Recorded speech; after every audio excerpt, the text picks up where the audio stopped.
अस्सलामुअलैकुम। आज का हमारा टॉपिक है एरिया ऑफ बाउंड्री रीजन। तो आज हम कुछ क्वेश्चन सॉल्व करेंगे जिसमें हम फाइंड करेंगे एरिया बाउंड्री रीजन्स का। तो देखो, आप सबको पता है हमारे पास कुछ इस तरह से ग्राफ बना होता है और हमें इस कर्व के अंडर का एरिया मालूम करना होता है। ठीक है, कुछ इस तरह से। तो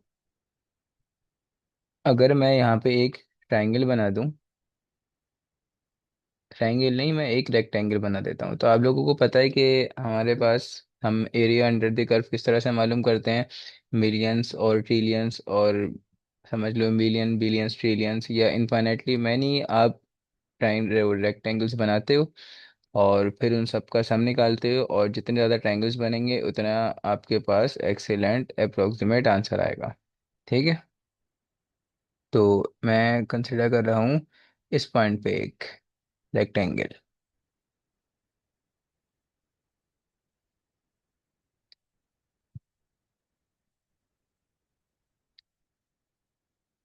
अभी मैंने एक रेक्टेंगल बना दिया। इस रेक्टेंगल की विड्थ को मैंने बोल दिया ये एक्स है। और जाहिर सी बात है, अगर आप ये वाला पॉइंट देखो, ये वाला पॉइंट, तो इसके एक्सेस बनेंगे। एक्स एक्सिस एक्स बनेगा, और वाई एक्सिस मतलब ये बनेगा वाई एक्सिस। हमें कोई वैल्यू नहीं दी हुई है अभी, मतलब ये एक्स स्क्वायर है, ये क्या है, तो हम इसको कह देते हैं ये एक फंक्शन है, एफ एक्स। ठीक है, तो ये वाला कोऑर्डिनेट हमारा बना वाई एक्सिस का, इस तरह से कुछ। ठीक है, तो इसका मतलब हम कह सकते हैं कि इसकी हाइट है एफ एक्स। तो आप सबको पता है फिर हम इसको किस तरह से सॉल्व किया करते थे। हम लेंथ मल्टीप्लाई बाय ब्रेथ करते थे। तो लेंथ मल्टीप्लाई बाय ब्रेथ होगी, और जब लेंथ मल्टीप्लाई ब्रेथ होगी तो हम क्या कर देंगे, यहाँ पे इस x को बना दिया करते थे dx, और कहते थे कि dx is approaching to zero. तो अगर वो जीरो की जाने जाता रहेगा तो उस केस में हमारे पास जो समेशन होता था, समेशन चेंज होके बन जाता था इंटीग्रल में। तो समेशन कुछ इस तरह से लिखा हुआ होता था, और एक्स ए टू बी निकालना है। तो ए से लेकर जाएगा बी तक। जैसे हम 0 to 2 निकालते थे, तो 0 से लेकर 2 तक, तो 0 से लेकर जाएंगे 2 तक। इसी तरह एक्स ए से बी तक। ए इस अपर बाउंड, नहीं, ए हमारा लोअर बाउंड है और बी हमारा अपर बाउंड है। ठीक है, अपर लिमिट लोअर लिमिट भी इसको बोलते हैं।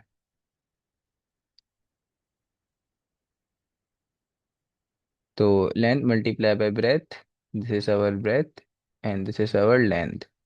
तो ये बनेगा एफ एक्स डी एक्स। अब आपको पता है जब हमारा ये डी एक्स अप्रोच कर रहा होता है ज़ीरो की तरफ, तो हम इस समेशन को बना देते हैं इंटीग्रल में, चेंज कर देते हैं। और अपर लिमिट आई हमारे पास x is equals to a, x is equals to x is equals to B and x is equals to a. और लेंथ मल्टीप्लाई ब्रेथ ऐसी रही। तो एरिया अंडर द कर्व हम इस तरह से मालूम करते हैं। वहाँ पे हमारे पास फंक्शन एक्स स्क्वायर दिया जाता था, तो हम एक्स स्क्वायर लिखते थे और डी एक्स लिख दिया करते थे। ठीक है, यहाँ पे हमें पता नहीं था कि जो कर्व है इसका फंक्शन क्या है, नहीं पता था, तो हमने एफ एक्स लिख दिया। अब नेक्स्ट ग्राफ देखते हैं। नेक्स्ट ग्राफ मैंने बनाया है, तो जाहिर सी बात है इसका भी हमें एरिया अंडर द कर्व मालूम करना होगा। तो इसका जो मेरे पास फंक्शन बनेगा वो भी कुछ इस तरह से ही बनेगा। अच्छा, इसको हम बोल चुके थे एफ एक्स, और इसको बोलेंगे अब हम जी एक्स। तो ये भी ए से जा रहा है बी की तरफ, तो हम ए से लेकर बी तक सम करेंगे जितने भी रेक्टेंगल्स बनाएंगे उन सब रेक्टेंगल्स का। ठीक है, तो जिस तरह से ये बना लैंड मल्टीप्लाई बाय ब्रेथ, अगर आप यहाँ पे भी एक रेक्टेंगल ड्रॉ कर दो तो इसी तरह से ही बनेगा जी ऑफ एक्स और d x approaching to zero. तो x is equals to B.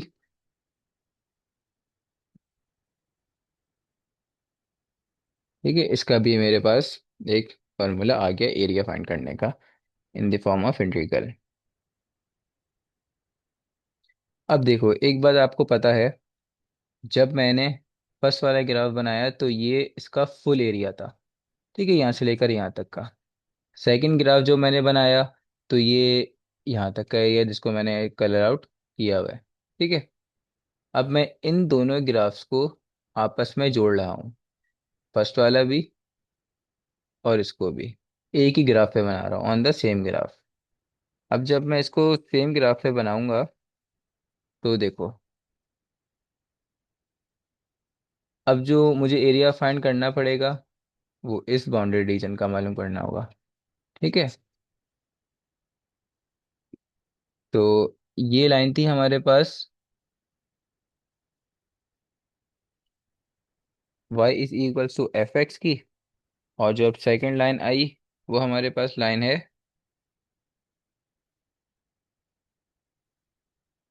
y is equals to G X की, सेकेंड वाली लाइन, जो कि जिसका ग्राफ ये बनाया हुआ था मैंने।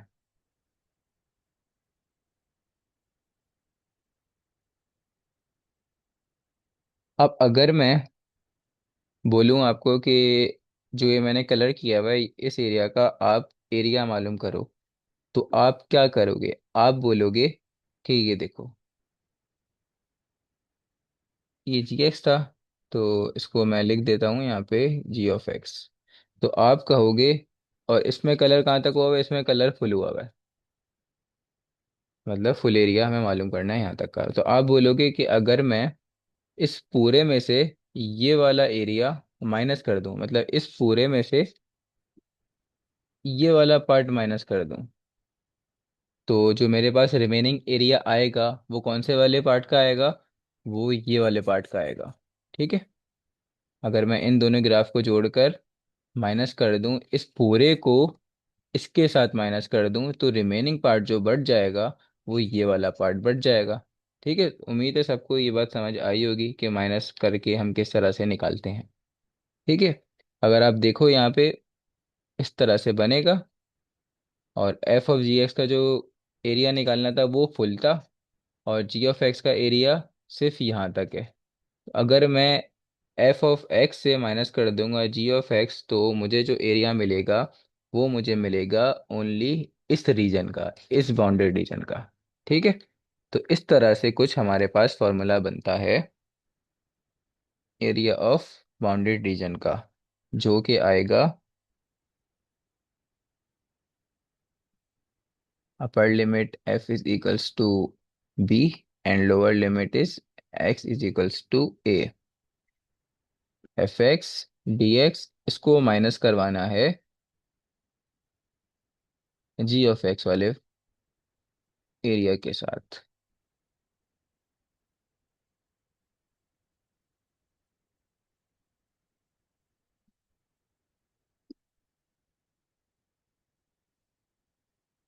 जाहिर सी बात है, ये कॉमन आएगा, डी एक्स कॉमन आएगा। ठीक है, दोनों टर्म्स के साथ लिखा हुआ है, तो दोनों टर्म्स के साथ लिखा हुआ है तो हम इसको कॉमन निकाल लेंगे। तो इस तरह से मैंने इसको कॉमन निकाल लिया। फर्स्ट टर्म में बचा मेरे पास f of x, second term में मेरे पास बचा minus g of x, and d x भी कॉमन आ गया। इस तरह से हमारा एरिया का फॉर्मूला बनता है एरिया ऑफ बाउंडेड रीजन का। मैंने आपको फार्मूला बनाना सिखा दिया, अब हम करेंगे इसके question solve.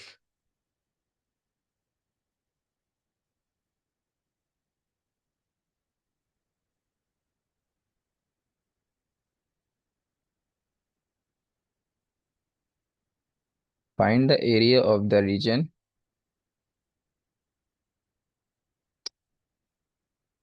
Between curves y is equals to x and y is equals to x square from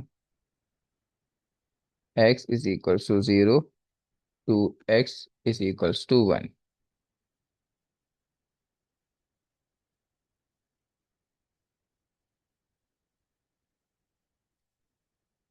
पहले तो इसका हम ग्राफ बनाते हैं।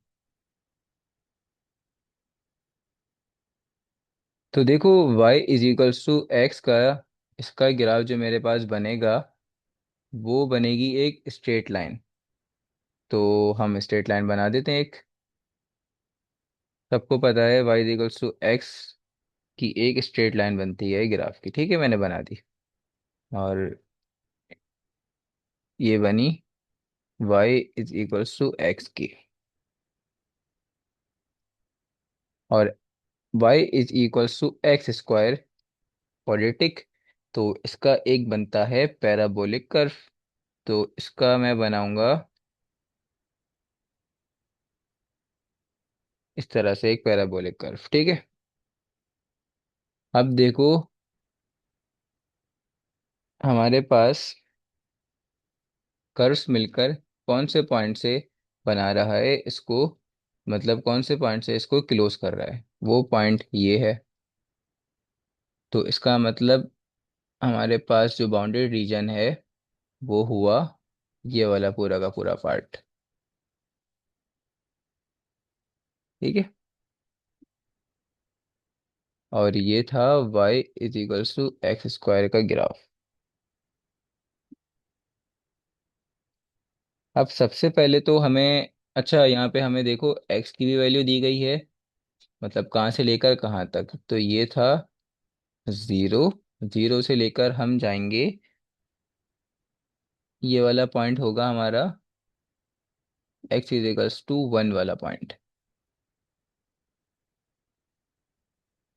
सबसे पहले तो आपको पहचानना ये है कि आपके पास बॉटम फंक्शन कौन सा है और टॉप फंक्शन कौन सा है। क्योंकि अगर आपने यहाँ पे मिस्टेक कर दी ना तो आपका क्वेश्चन गलत हो जाएगा।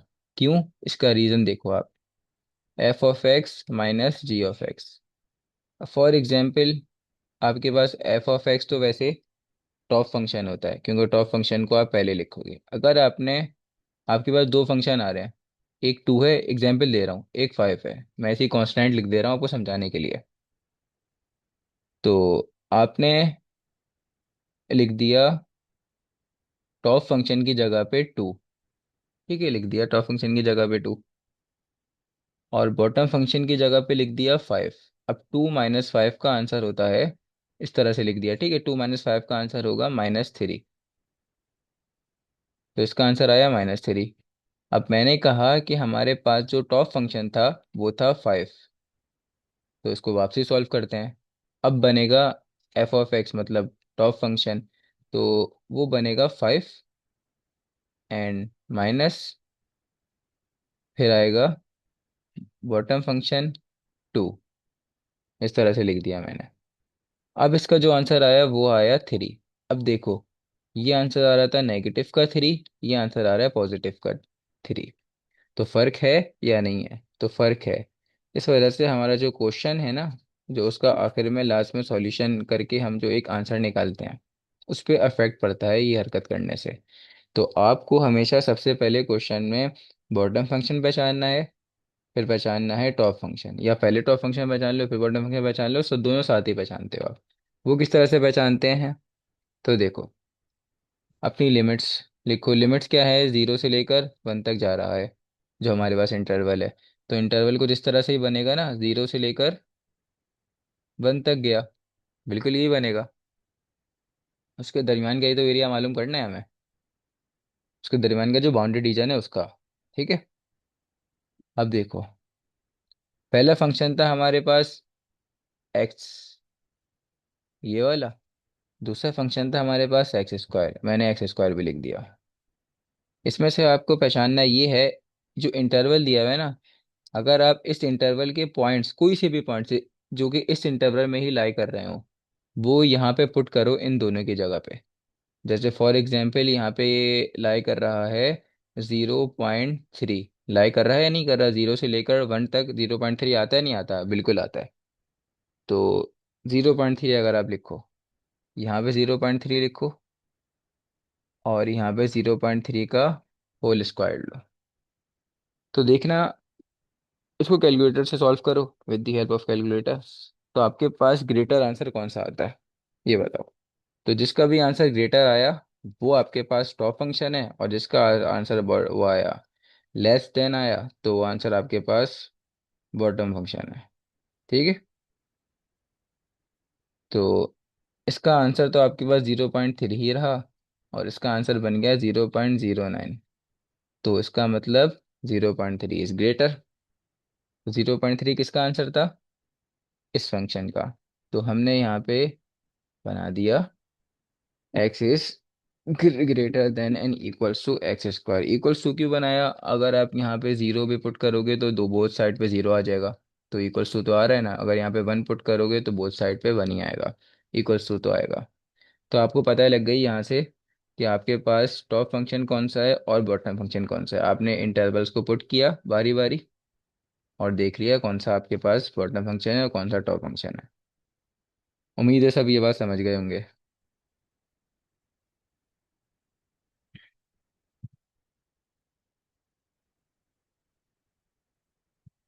अब हमें निकालना था एरिया।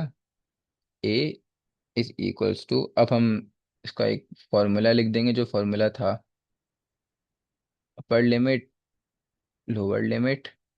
चाहिए अपर लिमिट होती है बी जिसको कहते हैं हम, और लोअर लिमिट होती है ए। ठीक है। फॉर्मूला था f x minus g of x D x. A मतलब एरिया, बी की जगह पे आया, अपर लिमिट है मेरे पास वन और लोअर लिमिट है ज़ीरो। वन और ज़ीरो, एफ ऑफ एक्स बना एक्स, क्योंकि ये मेरे पास था टॉप फंक्शन। और फिर आया minus bottom function D of x.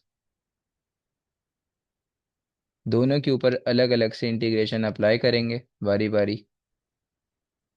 X के ऊपर अलग से गई माइनस, डी ऑफ एक्स के ऊपर अलग से गई। सबको पता है हम किस तरह से लेते हैं। अगर एक्स की पावर एन है डी एक्स, तो इसका हम लेंगे x n plus one, n plus one. ठीक है। की पावर वन है तो one plus one,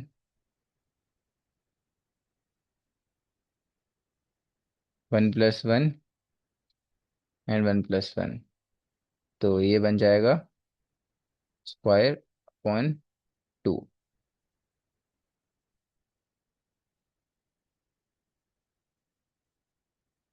upper limit and lower limit minus इसका लेंगे, तो एक्स, अच्छा ब्रैकेट बना देते हैं, क्योंकि माइनस की साइन जब भी आएगी ना, तो एक बात याद रखना, हमेशा ब्रैकेट ज़रूर बना देना।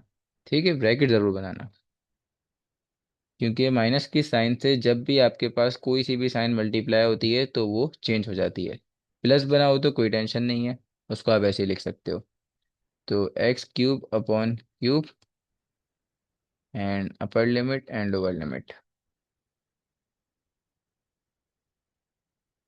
बारी बारी अपर लिमिट और लोअर लिमिट अप्लाई कर दो। तो एक्स की जगह पे पहले आएगा वन, फिर मिडिल में माइनस आता है, फिर उसी एक्स की जगह पे आता है ज़ीरो, लोअर लिमिट मतलब। तो इसको लिखना ज़रूरी भी नहीं था, क्योंकि ज़ीरो से डिवाइड होगा तो आपके पास आंसर वही आ जाएगा, ज़ीरो हो जाएगा पूरा का पूरा, और इसका आंसर वन अपॉइंट टू ही बन जाएगा। माइनस की तरह अब इसको भी करेंगे, upper limit and lower limit. तो one upon three, one cube upon three minus zero cube upon three. तो फिर से वही ज़ीरो वाला आ गया, तो आप उसको हटा देते, कर सकते थे या नहीं लिखते। इस पूरे को आप सॉल्व करोगे तो आपके पास जो आंसर आएगा वो आएगा वन अपॉन सिक्स।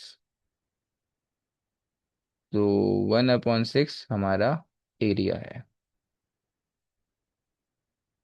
इस रीजन का।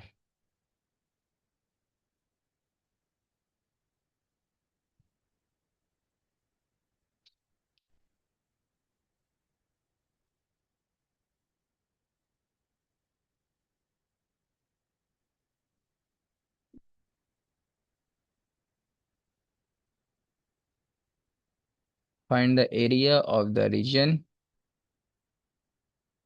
बाउंडेड बाय द कर्व्स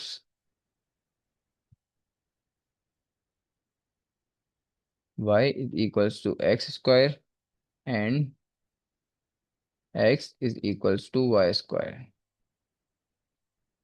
अच्छा, बाउंडेड मीन्स कर्व्स मिलकर एक क्लोज शेप बना दें, तो उसको हम कहते हैं कि एक तरह से आप समझ लो बाउंडेड, जैसे बंद, घिरा हुआ या इनक्लोज्ड। सबसे पहले तो हम इसका ग्राफ बनाएंगे।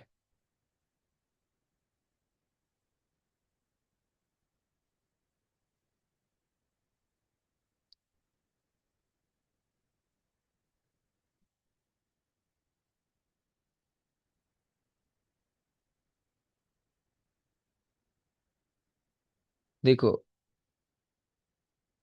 फर्स्ट फंक्शन जो है हमारे पास वो है y is the function of x।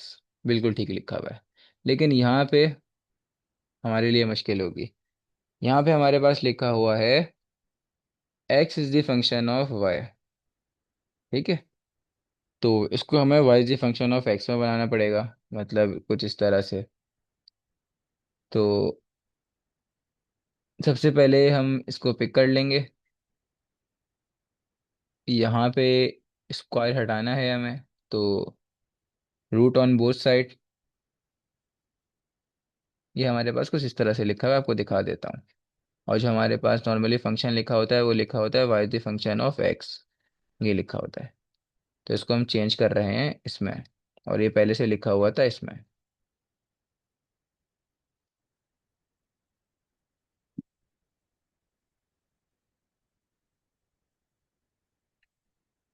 Both side root apply हुए, प्लस माइनस आया इसके साथ, एंड यहाँ पे आ गया वाई। तो ये बन गया y plus minus root of x. ये बन गए दोनों। देखो, y is the function of x बन गया, बिल्कुल बन गया। इसका बनाया हमने। तो सबसे पहले तो आपको यहाँ पे देखो एक्स की वैल्यूज़ भी नहीं दी हुई, तो एक्स की वैल्यूज़ भी आपको फाइंड करना पड़ेंगी। वो किस तरह से करेंगे, आप फर्स्ट फंक्शन और सेकंड फंक्शन को कंपेयर करा दो। फिर कंपेयर कराने से पहले हम एक काम करते हैं, हम इसका ग्राफ भी बना देते हैं। तो फर्स्ट फंक्शन का जो ग्राफ बनेगा हमारा पैराबोलिक यू शेप बनेगा, तो बिल्कुल ठीक है, बना देते हैं।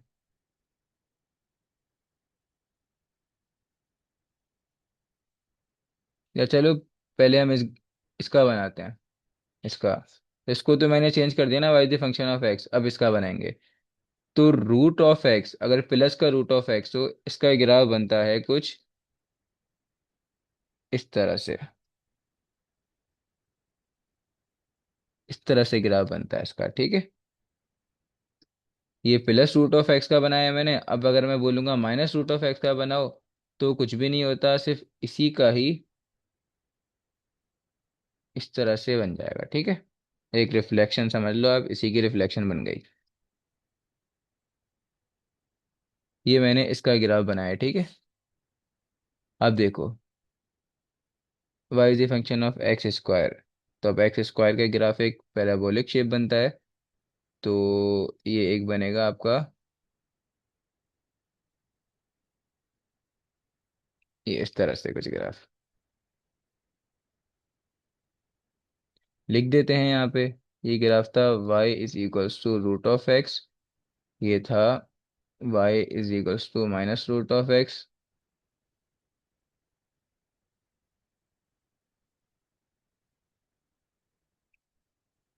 And this is our y is equals to x square graph. तो बाउंडेड रीजन, तो कर्व मिलकर बना रहे हैं, इस पॉइंट को क्लोज कर रहे हैं। तो ये हमारा है बाउंडेड रीजन। इसका हमें एरिया निकालना है। और ये वाला जो हमारा पूरा पार्ट है, ये पार्ट निगलेक्ट हो जाएगा, क्योंकि यहाँ पे कोई से भी ग्राफ आपस में इंटरसेक्ट नहीं कर रहे और मिलकर एक क्लोज शेप नहीं बना रहे। तो सिर्फ इसी का निकालना है। अब मसला ये आता है, हमें एक्स की भी तो वैल्यूज पता होनी चाहिए। जो कि एक अपर लिमिट होगी और एक लोअर लिमिट होगी, मतलब x is equals to b और x is equals to a, जैसे पिछले क्वेश्चन में दी गई थी कुछ इस तरह से। इंटरवल्स जो दिए गए थे, इस क्वेश्चन में हमें इंटरवल्स नहीं दिए गए थे। तो इंटरवल्स निकालने के लिए हम फैक्टराइजेशन करेंगे। वो किस तरह से होगी, पहले दोनों ग्राफ्स को आपस में कंपेयर कराएंगे, मतलब दोनों के दोनों फंक्शन को कंपेयर कराएंगे। तो वी नो, हमें पता है y बराबर है रूट ऑफ एक्स के। हमें कहाँ से मिला, वो यहाँ से मिला। ये मैंने करके दिखा दिया आपको यहाँ से। और माइनस वाला हम कंपेयर नहीं करेंगे क्योंकि वो हमारे उसमें लाई नहीं कर रहा बाउंडेड रीजन में। ये एक तरह से समझ लो हमारे पास सेकंड फंक्शन है। अब फर्स्ट फंक्शन पे आ जाओ। फर्स्ट फंक्शन ये रहा, y is equals to x square. इस y की जगह पे आप एक्स स्क्वायर लिख सकते हो, बिल्कुल लिख सकते हो। या तो इसको कंपेयर करा दो, या तो इस y की जगह पे एक्स स्क्वायर लिख दो। तो बिल्कुल जी, मैंने लिख दिया x square is equals to root of x.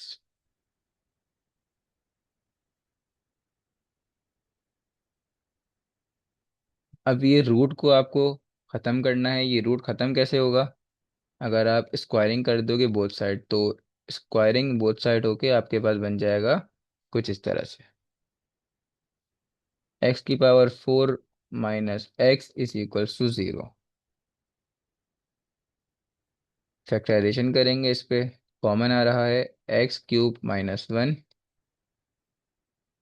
तो फर्स्ट इंटरवल हमें मिल गया एक्स इज इक्वल्स टू 0 जब हम इसको कंपेयर कराएंगे 0 के साथ। अब आप x cube minus 1, x cube minus 1 को कंपेयर कराओ 0 के साथ। With the help of calculator भी आप फाइंड कर सकते हो, वरना यहाँ पे फॉर्मूला लग रहा है a cube minus b cube का फॉर्मूला लग रहा है, जो कि होता है a minus b, a square plus a b plus b square. तो ए माइनस बी अगर आप यहाँ से इसको पुट करोगे तो ए की वैल्यू है एक्स, बी की वैल्यू है 1। तो एक्स माइनस 1 जो कि बराबर होगा 0 के। ऐसे ही होगा ना, बिल्कुल बिल्कुल ऐसे ही होगा। तो यहाँ से अगर आप इसको इस तरह से लिखोगे x minus 1 is equals to 0, तो x इज इक्वल्स टू 1। यहाँ से आपको दूसरा इंटरवल भी मिल गया, एक्स इज इक्वल्स टू 1। और फिर भी अगर कोई मुश्किलात हो रही हैं तो आप with the help of calculator find कर सकते हो इसको। With the help of calculator direct इस यहाँ से भी कर सकते थे।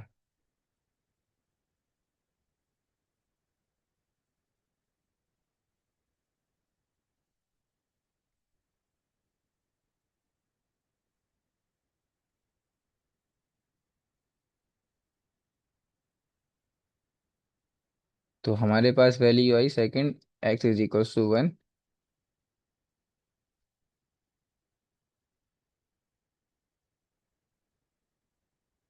हमें इंटरवल्स भी मिल गए। यहाँ पे लिख देंगे हम ग्राफ में, दिस इज 0 एंड 1। अब फॉर्मूला एरिया फाइंड करने का, a is equals to integral upper limit और लोअर लिमिट। अपर लिमिट है 1, लोअर लिमिट है 0। फॉर्मूला था f is the function of x, g is the function of x dx। अच्छा, तो problem ये आती है यहाँ पे, अब हम ये कैसे पहचानें कि हमारे पास कौन सा फंक्शन जो है वो बॉटम फंक्शन है और कौन सा फंक्शन टॉप फंक्शन है। तो टॉप फंक्शन यहाँ पे आएगा, बॉटम फंक्शन यहाँ पे आएगा। तो टॉप फंक्शन है हमारे पास रूट ऑफ एक्स और बॉटम फंक्शन है हमारे पास एक्स स्क्वायर।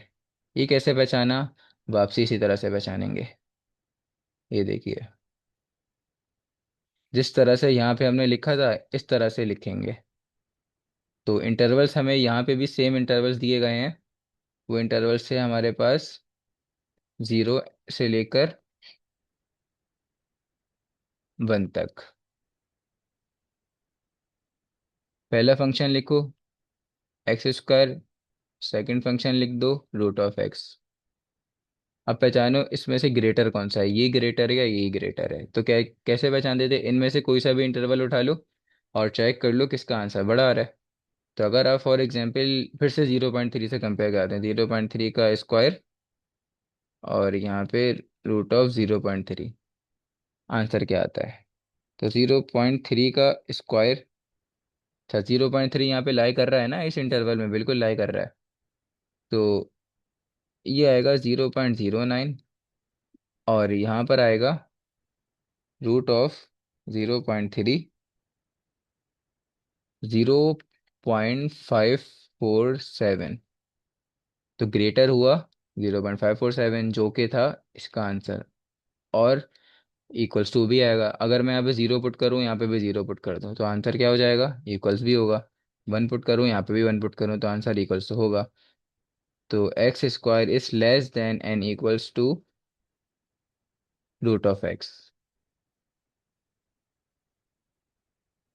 ठीक है, हमें बॉटम फंक्शन भी मिल गया, टॉप फंक्शन भी मिल गया। This is our top function और this is our bottom function. Top function पहले लिखते हैं, तो √x पहले आएगा।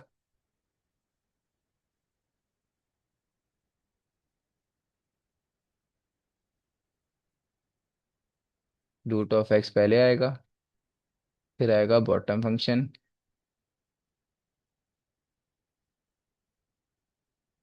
दोनों के ऊपर अलग अलग से इंटीग्रल अप्लाई होगा।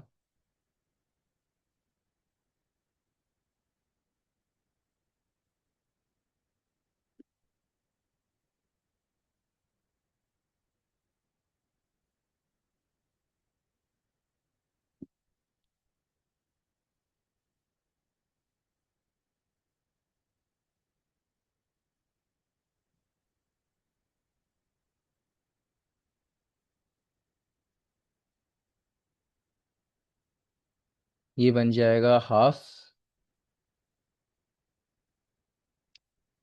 अब हम लगा देंगे नॉर्मल इंटीग्रेशन अप्लाई कर देंगे। 1/2 + 1, x⁻1/2 + 1, डिवीजन में भी 1/2 + 1,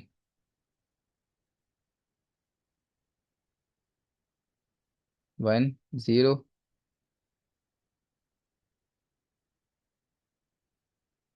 x³ / 3, 1 and 0।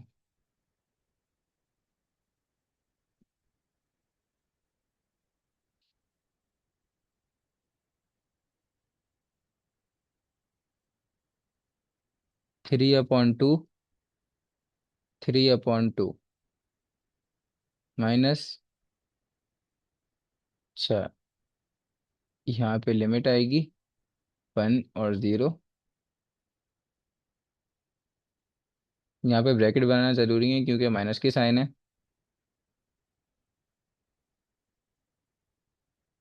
1 और 0, लिमिट एक साथ ही अप्लाई कर दूंगा, वरना मैं यहाँ चाहता तो यहाँ पे कर भी देता लिमिट। ये रेसिप्रोकल होके बन जाएगा 2/3, और ये बन जाएगा 3/2, 1 and 0, x³ / 3। अब लिमिट कर देंगे अप्लाई, 2/3, एक्स की जगह पे आएगा पहले 1, फिर मिडिल में माइनस आता है, फिर आता है एक्स की जगह पे 0। तो ये तो जाहिर सी बात है 0 ही बन जाएगा।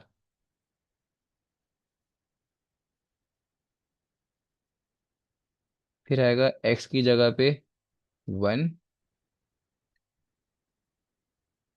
फिर आएगा एक्स की जगह पे 0।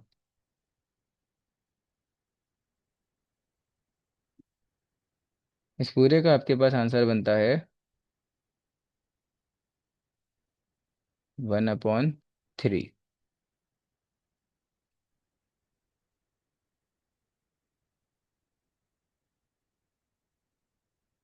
ये हमारे पास फाइनल आंसर है।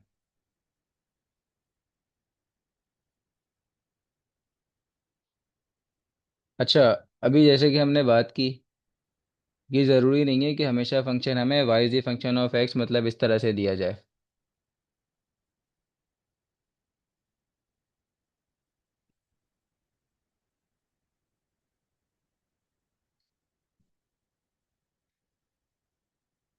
ज़रूरी नहीं है कि हमें फंक्शन हमेशा y is the function of x में दिया जाए।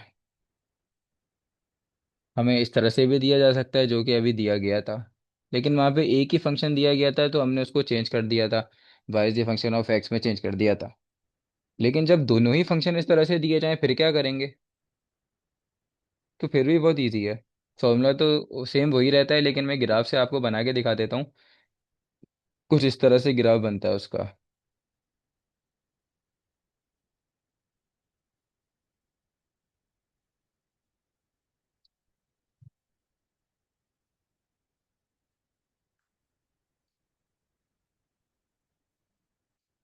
कर्व बना देते हैं, एक कर्व बन रहा है, दूसरा कर्व यहाँ से बना देते हैं।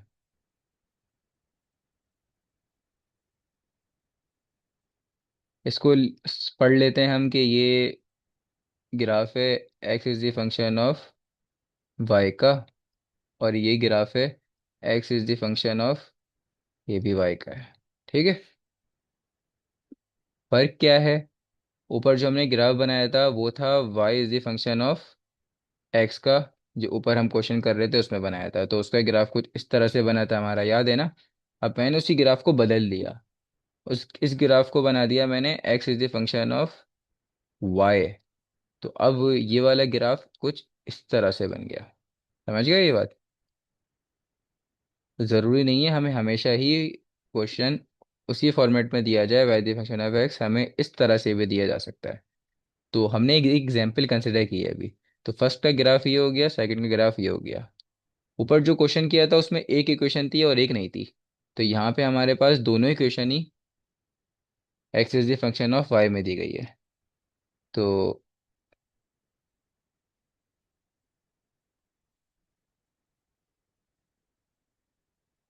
इसको कह सकते हैं हम, this is our A, and इसको कह सकते हैं this is our point B. तो हमें एरिया मालूम पड़ना होगा इस रीजन का। ठीक है। फॉर्मूला सेम वही बनता है जो हम अभी बना चुके हैं, और टॉप फंक्शन यही होगा, बॉटम फंक्शन यही होगा। ठीक है। अपर लिमिट, लोअर लिमिट, बस यहाँ पे f is the function of, वो y is the function of x था तो इस वजह से यहाँ पे एक्स आता था। अब हमारे पास x is the function of y है तो यहाँ पे हमारे पास वाई आएगा, और आगे भी डी एक्स बदल जाएगा डी वाई में। ये भी आपको इस बात का भी ख्याल रखना पड़ेगा, इसको हम डी एक्स नहीं लिख सकते, ये बनेगा अब D Y.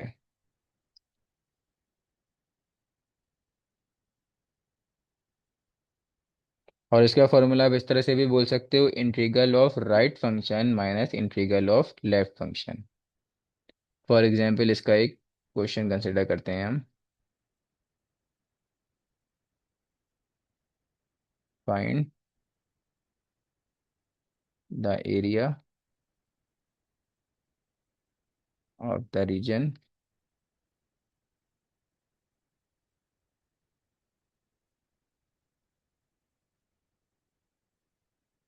Bounded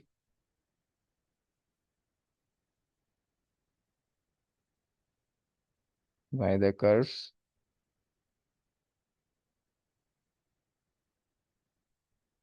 square and x is equals to y square minus four. इस तरह से देखो, वहां पे हमें दिया गया था y the function of x कुछ इस तरह से, लेकिन यहाँ पे x is the function of y में दिया गया है। ठीक है। तो आप देख सकते हो डिफरेंस। तो यहाँ पे कोई चेंज करने की ज़रूरत नहीं है कि इसको आप वाई के फॉर्म में बना दो, Y the function of x में नहीं। इसी पे काम करेंगे क्योंकि अभी मैं उसकी एग्जांपल आपको एक दिखा चुका हूँ। ये रही। पहले इसका ग्राफ बना लेते हैं।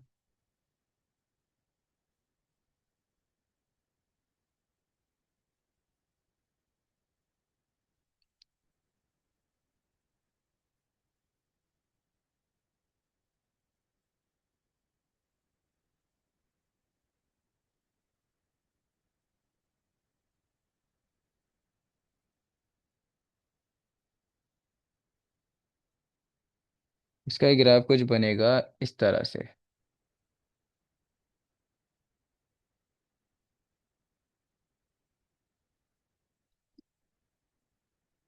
This line is x is equals to y square -4, ये वाली, ठीक है। And this line is x is equals to 4 - y square. अब पढ़ा था हमने राइट फंक्शन यही होता है, लेफ्ट फंक्शन यही होता है, और ये गुजर रहा है यहाँ से। तो ये लाइन किसकी थी? 4 - वाई स्क्वायर की। तो 4 - वाई स्क्वायर हमारे पास राइट फंक्शन है, और लेफ्ट फंक्शन है ये वाला। लेकिन वही बात कि हमें पहले, बार बार हम ग्राफ थोड़ी बनाएंगे, हमें पहले खुद से पहचानना पड़ेगा। क्योंकि एग्जाम में इतना टाइम नहीं होता है कि आप ग्राफ बैठ के बनाने लगो। तो आपको कुछ कैलकुलेशंस के ज़रिए ही पहचानना पड़ेगा कि किसका ग्राफ आपके पास, मतलब कौन सा फंक्शन आपके पास टॉप फंक्शन है, कौन सा फंक्शन आपके पास बॉटम फंक्शन है। लेकिन इसमें टॉप बॉटम नहीं होता है, इसमें राइट और लेफ्ट हो जाता है। टॉप बॉटम से चेंज होके इसमें लेफ्ट और राइट हो जाता है। तो राइट फंक्शन पहले आता है, ये राइट फंक्शन है, और ये लेफ्ट फंक्शन है। तो इसमें आपको पहचानना पड़ता है कि राइट फंक्शन कौन सा है और लेफ्ट फंक्शन कौन सा है। मैंने आपको ग्राफ की हेल्प से बता दिया ये राइट फंक्शन है, ये लेफ्ट फंक्शन है। लेकिन पेपर में आपको वही बात बोली मैंने कि इतना टाइम नहीं होता कि आप पहचान सको। तो वही कैलकुलेशंस होती हैं जो मैंने ऊपर करवाई थी पहचानने की। हमें अगर इंटरवल्स दिए गए हैं, अच्छा यहाँ पे भी बाई चांस इंटरवल्स नहीं दिए गए, अगर इंटरवल्स हमें पता है कुछ इस तरह से, ये रहे, जैसे कि मैंने यहाँ पे इंटरवल्स निकाले थे, फिर हम देखते थे कौन सा ग्रेटर है कौन सा लेस है, तो हम बता दिया करते थे कि ये बॉटम है ये टॉप है। इसी तरह जो बड़ा होगा वो राइट हो जाएगा, जो छोटा होगा वो लेफ्ट हो जाएगा। लेकिन पहले आपको इंटरवल्स भी तो बताने चाहिए, आपको तो इंटरवल्स ही नहीं पता। तो इसमें कोई घबराने वाली बात नहीं है, हम करेंगे इसको कंपेयर, और कंपेयर करके वैल्यूज निकाल के निकाल लेंगे। तो कंपेयर किस तरह से करें? X is equals to x, दोनों ग्राफ हमें इसी फॉर्म में दिए हुए हैं, ठीक है। तो पहली एक्स की वैल्यू है 4 - वाई स्क्वायर, तो 4 - वाई स्क्वायर लिख देता हूँ, कंपेयर करा रहा हूँ। और सेकंड y² - 4, तो मैंने कंपेयर करा दिया। कांस्टेंट एक तरफ, वेरिएबल्स दोनों एक तरफ, 8, और ये हो गया 2 y²। 2 यहाँ मल्टीप्लाई हो रहा है, वहाँ जाके डिवाइड हो जाएगा, तो 8 के साथ डिवाइड होगा तो ये बन जाएगा 4, और यहाँ पे y²। स्क्वायरिंग करना पड़ेगी क्योंकि y की वैल्यू चाहिए। तो यहाँ पे स्क्वायर लगा हुआ है, तो यहाँ पे हम लगाएंगे रूट ऑन बोथ साइड। तो जब रूट लगाएंगे +- 4 बन जाएगा, मतलब प्लस माइनस आ जाएगा, और √4, और यहाँ पे y आ गया। तो y इज इक्वल्स टू +- 2, √4 का आंसर होता है 2। तो आ गया, एक +2 और एक -2। जाहिर सी बात है अगर आप अकॉर्डिंग टू ग्राफ देखो तो आपके पास बनेगा, देखो एक इंटरसेक्टिंग पॉइंट ये आ रहा है, दूसरा इंटरसेक्टिंग पॉइंट, अच्छा तो थोड़ा सा ग्राफ आगे पीछे हो गया, इसको ठीक कर लेते हैं। दूसरा इंटरसेक्टिंग पॉइंट आएगा,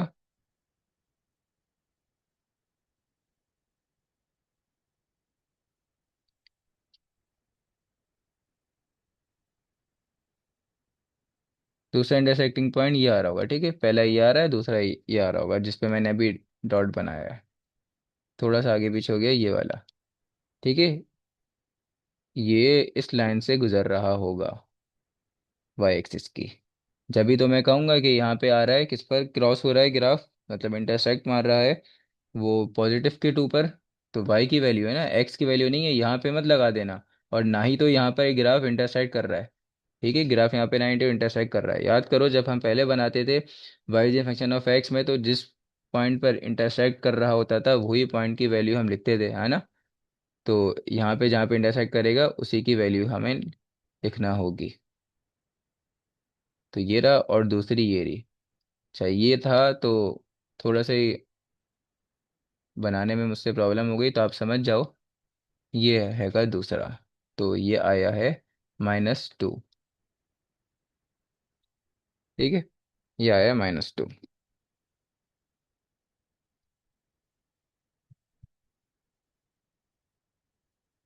तो हमें इंटरवल्स मिल गए।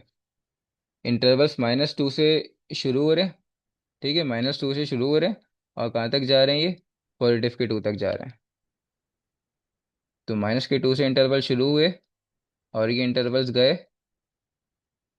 +2 तक। अब दोनों फंक्शन है आपके पास, दोनों फंक्शन में आप वैल्यू बारी बारी पुट करके चेक कर लो। तो पहला फंक्शन लिख देता हूँ, ये रहा। और दूसरा फंक्शन भी लिख देता हूँ, y² -4।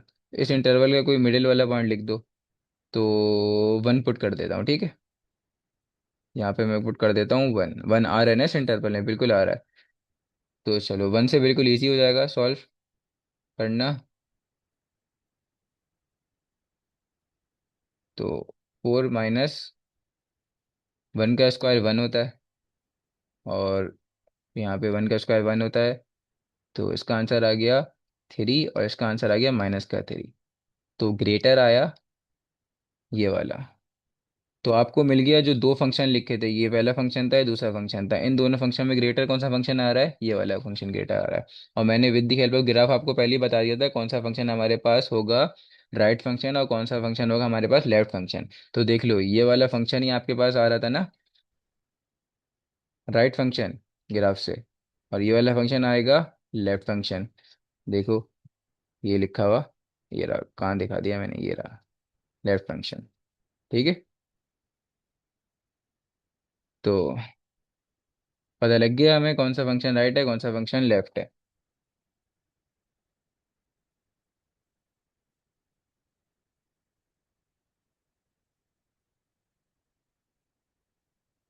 नॉर्मल फार्मूला लगाएंगे, जो फार्मूला था।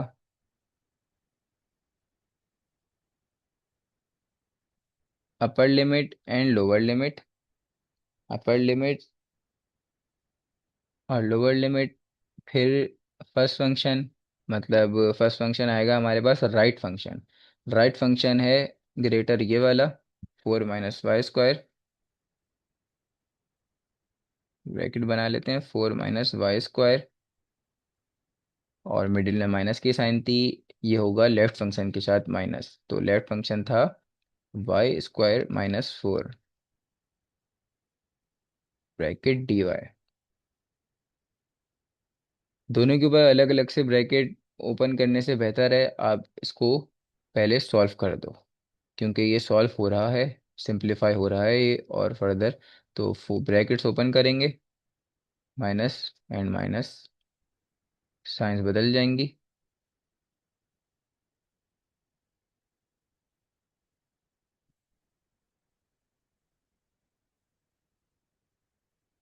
फर्दर ये बन जाएगा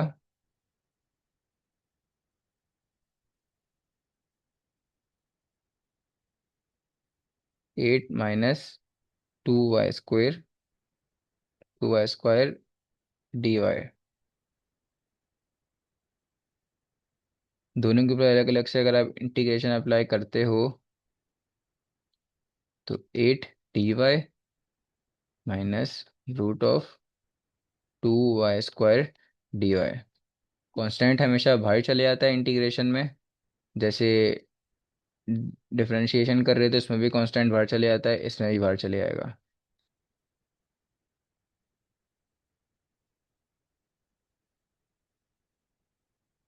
तो यहाँ पे तो आपके पास कोई सा भी वेरिएबल लिखा हुआ नहीं है। अगर कोई सा भी वेरिएबल नहीं लिखा हुआ होता, तो हम इसको कुछ इस तरह सॉल्व करते हैं। अगर ये √(dx) निकाल ले हो, मतलब रूट बोल रहा था मैं, इंटीग्रल ऑफ dx निकालते हो, तो ये इंटीग्रल और डी आपस में कट जाते हैं, और ओनली रिमेनिंग बच जाता है x। अगर कोई भी वेरिएबल ना हो बराबर में, कोई मतलब जिसके रिस्पेक्ट में आप ले रहे हो वही वेरिएबल। तो यहाँ पे हम y के रिस्पेक्ट में ले रहे हैं, तो y लिखा हुआ ही नहीं है, तो इससे ही कैंसिल आउट हो जाएगा। और ये हमारे पास बच जाएगा यहाँ पे ओनली y। तो 8 y। और जाहिर सी बात है, इसमें अपर लिमिट और लोअर लिमिट तो लगेगी। तो 2 and -2, यहाँ पे माइनस की साइन थी तो ब्रैकेट बनाएंगे। 2y³ हो गया and divide by 3।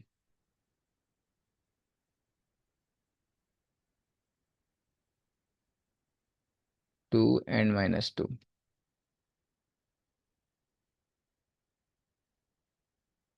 Upper limit और लोअर लिमिट अलग अलग से अप्लाई कर देंगे। और ब्रैकेट कर दिया इस पूरे के ऊपर अप्लाई। मिडिल में माइनस की साइन है, माइनस की साइन लगा दी, फिर से ब्रैकेट बनाया इसके ऊपर अलग से। 2 का क्यूब माइनस डिवाइडेड बाय 3 भी आएगा।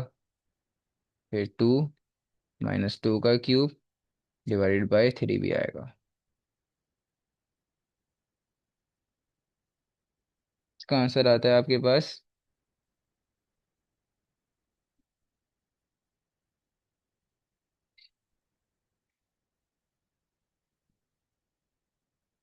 8 × 2 -8 -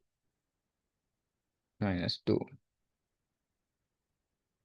32 माइनस और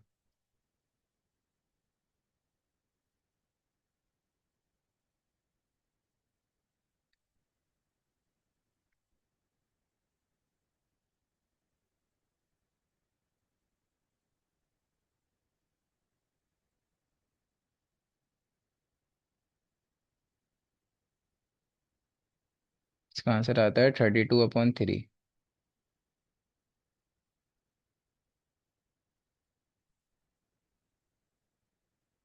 32 - 32/3 64/3।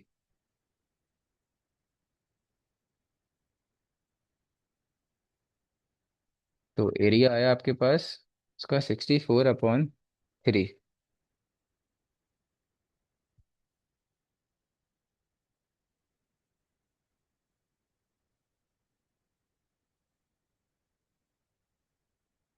नेक्स्ट क्वेश्चन है, find the area of the reason